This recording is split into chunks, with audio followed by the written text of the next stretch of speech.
You. Yes, you. Yes, you. Do you want to know the secret behind Star Trek's longevity? It's not the actual stories themselves, it's the stories that could have been. With Star Trek, a writer doesn't have to struggle to come up with a new story because of the wealth of possibilities that every iteration of Gene Roddenberry's creation has offered. Star Trek survives because of its fluidity and varieties, infinite diversity in infinite combinations, if you fancy a bit of Vulcan logic. Dropped plot lines abound endlessly, just waiting for someone to pick them up and spin them into some great tale that revisits favourite characters or exciting themes that fans really want to see again. Unfortunately, however, that doesn't appear to be the case with this list. Boo.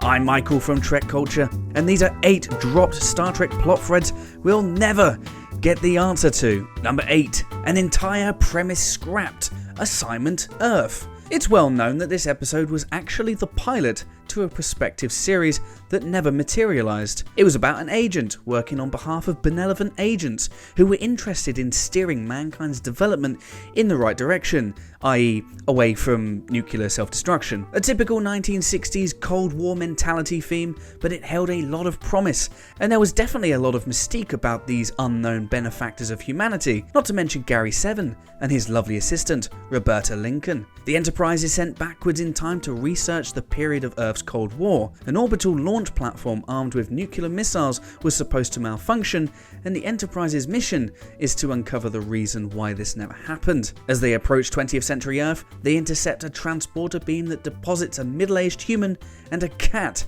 on their transporter pad. He identifies himself as Agent Gary Seven and the cat as his companion, Isis. Though Seven was born on Earth, he was raised by these aliens on a distant planet in the future. He was supposed to be their liaison in order to protect Earth from its own mistakes and to provide them with a better understanding of humanity. This wasn't just a drop plotline, this was an entire premise and ultimately a series that had a tremendous amount of backstory to it. It had potential time travel stories and alien invasions, along with endless possibilities of Cold War spy tales. This was a gem of a series that sadly never saw the light of day. Number 7. Whatever happened to the children in Miri? Anything with kids is a story that has the capacity for follow-up.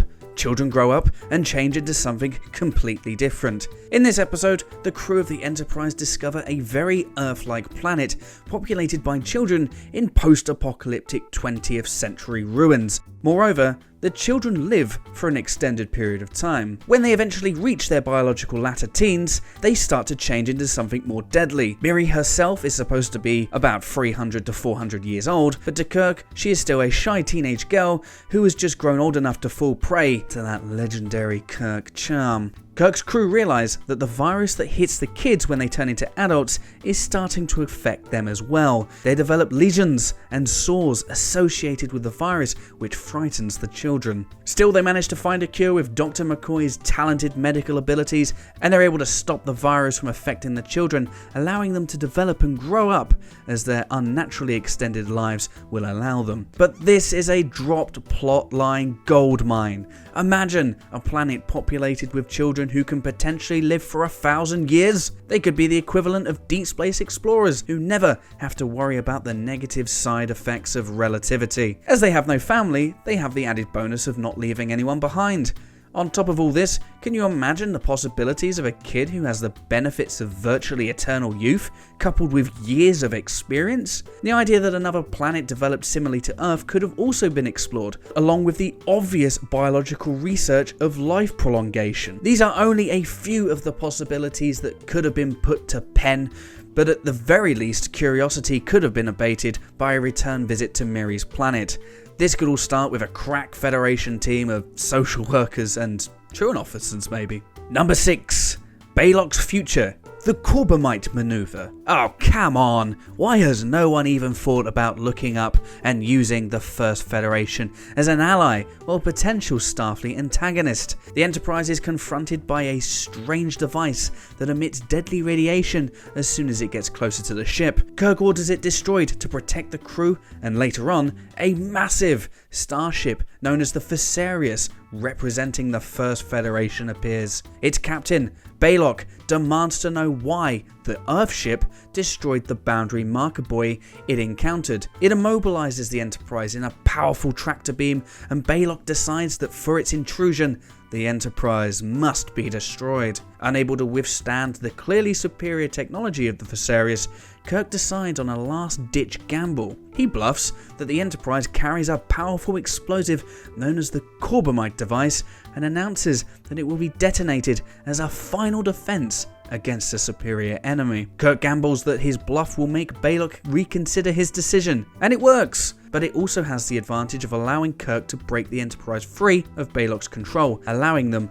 the chance to meet in person. We discover that Baylock is no more than a pudgy little childlike alien who presents about as much danger as a budgie. After pleasantries are exchanged, Kirk and his away party are treated to a tour of the Viserys, and an officer remains on board with Baylock to serve as an exchange officer. When they leave, Lieutenant Bailey is cultural liaison, representing not the best or the worst of humanity, but as they really are, then the stage is set for at least some sort of wacky adventures. It could have been a lot of fun, sort of like a science fiction version of BJ and the Bear, maybe? Number 5. The Kelvans by any other name.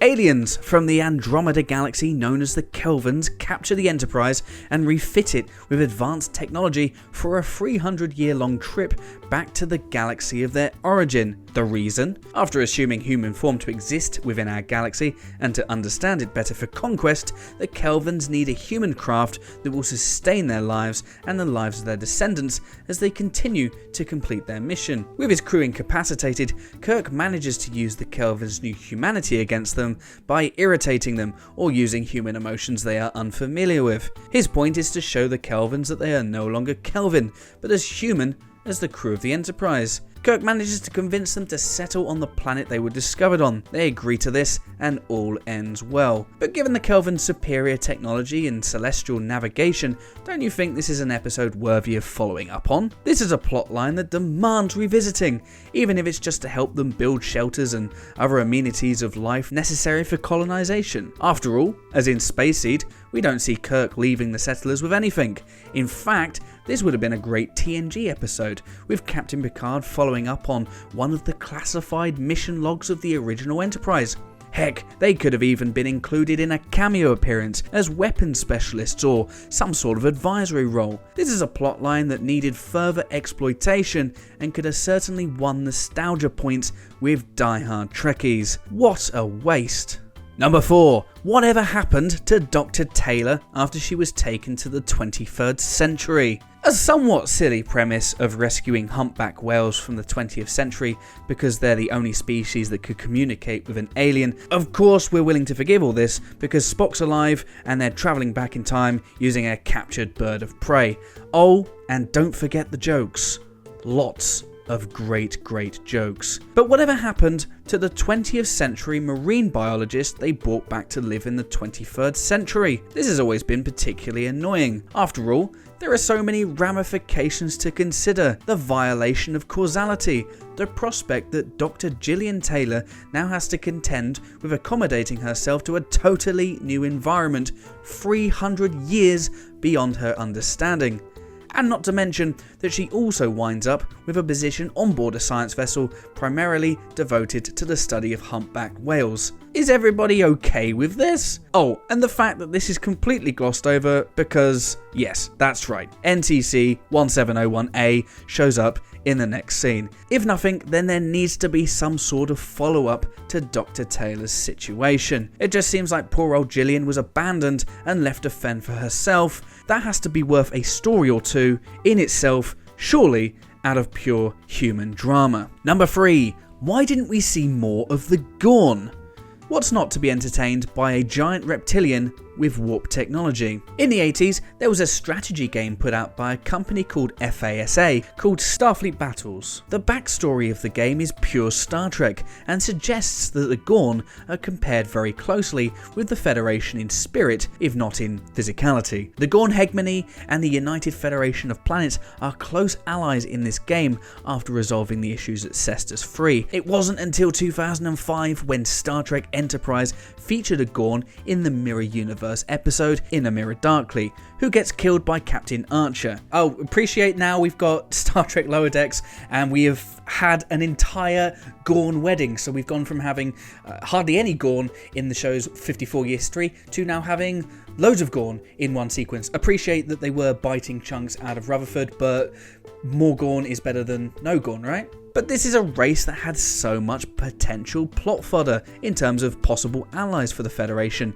as suggested by that strategy game. Their technology was equivalent, and their hand-to-hand combat abilities offered possibilities of great fight sequences. I mean, can you imagine the officer exchange programs the inclusion of this race could have offered? For 37 years, this race has languished in insignificance, forced to sit on the sidelines when it could have been used in a time where the special effects could have created an awesome monster ally for the Federation. Again, what a waste.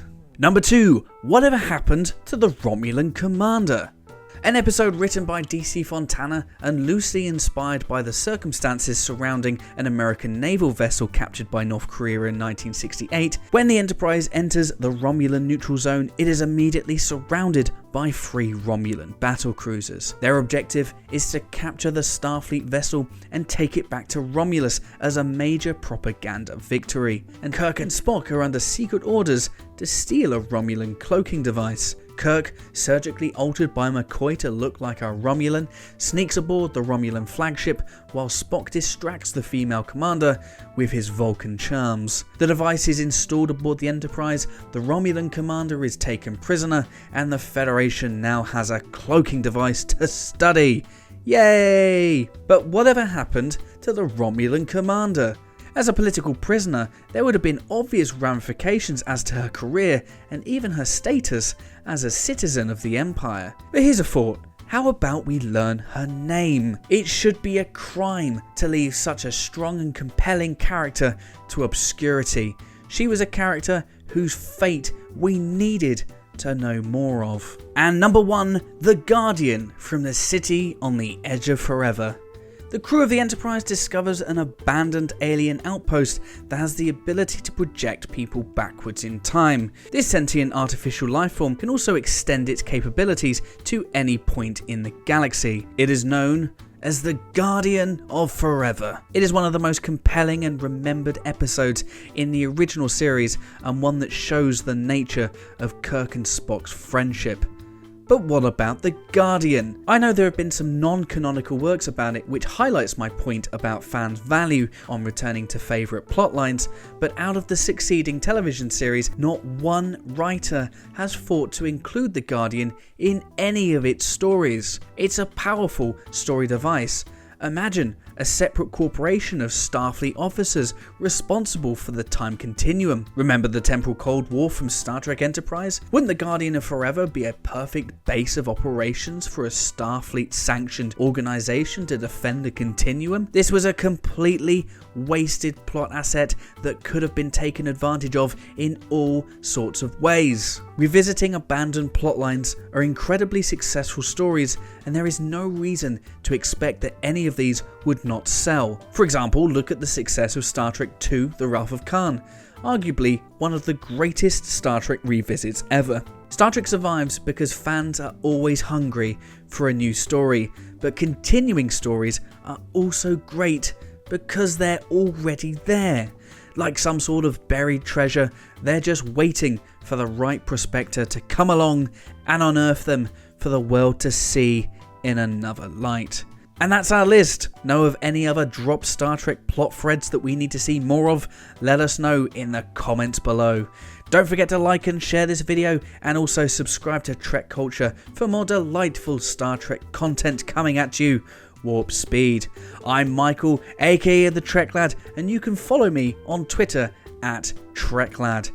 Stay happy, stay healthy, stay safe, and until next time, live long and prosper.